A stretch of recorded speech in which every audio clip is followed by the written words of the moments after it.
An exciting weekend ahead. The Critics' Choice Awards will air right here on the CW San Diego. So there's still some time to catch up. Make sure you watch all the films that have been nominated. Plus, there's a new series that hits Apple TV with a former San Diegan in this one. So we're going to bring in our friend Kelli Gillespie now to tell us all about this. Good morning to you, Kelli. Good morning, Netta. Yes, I am so excited for the awards, and this one's super special to me because I get a vote. So we'll chat more about favorites. But first, Samuel L. Jackson, he stars in The Last Days of Ptolemy Gray, and he's fantastic. This series is so good, and it centers around dementia, yet it's super hopeful. Take a look. Reggie did want you to go see this doctor, so we developed a treatment.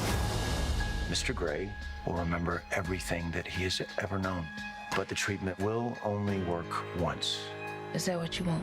My grandfather's in his early 90s, and he has dementia. So this series definitely hit home with me, and I understand it was very personal for you too. So will you share a little bit about your interaction with relatives with the diagnosis? Well, I've been dealing with it for quite some time, having my grandfather, my mom, her brother, her sister, some other relatives on my father's side. So I've been surrounded by it for a while, and watching, it's difficult to watch the light go out in someone's eyes. My grandfather and I mean, he's been my best friend since I was a little boy.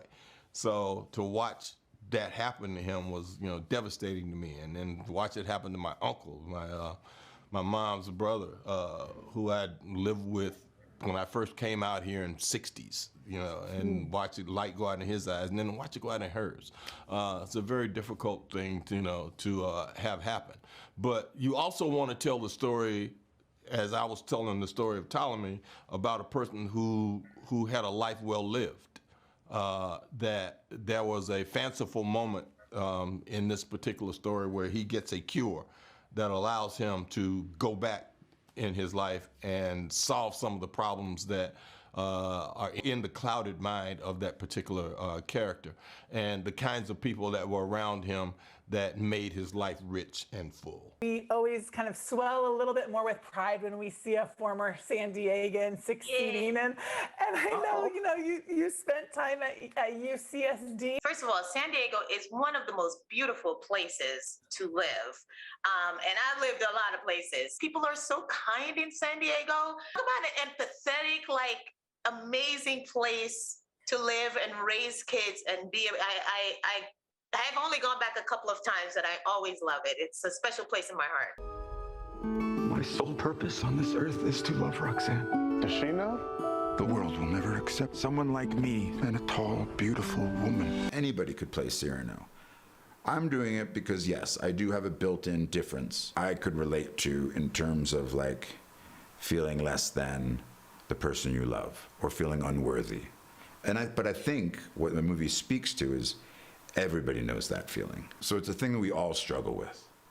Hopefully, because that also can give you a sense of humor about things. But his Achilles heel is this thing with Roxanne and how he doesn't really fully believe he can be loved by her. Talk to me about themes that we have, everything from, insecurities to pride to devotion and love. We all have the no's. We all have something about us that we feel is unlovable. The moral of the story is you have to take chances in life, regardless of how you perceive your own flaws.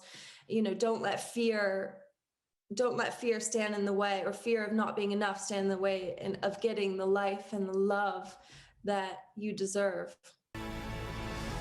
Wow, what a great musical twist to Cyrano. Plus, Peter Dinklage, he's up for Best Actor at the Critics' Choice Awards. Kelli, I think that's so cool that you get to vote in those.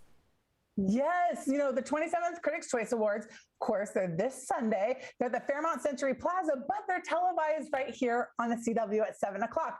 And this is the fourth year that it'll be hosted by Taye Diggs. And, just as you mentioned with Peter Dinklage, he's up for Best Actor, but it's a very tough category. He's competing against Benedict Cumberbatch, Nicolas Cage, Will Smith in King Richard, the Williams story, Andrew Garfield's Tick, Tick, Boom, and my favorite for his brilliant performance, we had him on the show, was Denzel Washington in The Tragedy of Macbeth. Wow. Wow, that's going to be good. I will say I'll watch for the awards and who wins, but also mainly for Taye Diggs. I'm very excited. Right? Well, Netta, and all eyes will be on Best Picture category because I absolutely loved Belfast. This is a semi-autobiographical film. It's about writer-director Kenneth Branagh's upbringing. It's stunning. It's in black and white. It has the most talented ensemble. It, along with Steven Spielberg's West Side Story, both those led the nominations with 11. Closely followed by Warner Brothers' sci-fi Dune and Netflix's The Power of the Dog, which each had 10. And CODA, which stands for Children of Deaf Adults. This film is incredible. It really surprised me. It took home top honors at the SAG Awards. So while we won't know who the winners are until Sunday night, what we do know, and I'm especially excited for this, is Billy Crystal will be taking home the Lifetime Achievement Award, and Halle Berry will be presented with the See Her Award. So it should be a really fun night. Kelli, this is going to be awesome, and I have some homework to do before Sunday. Thank you so much for being on with us this morning. Great seeing you.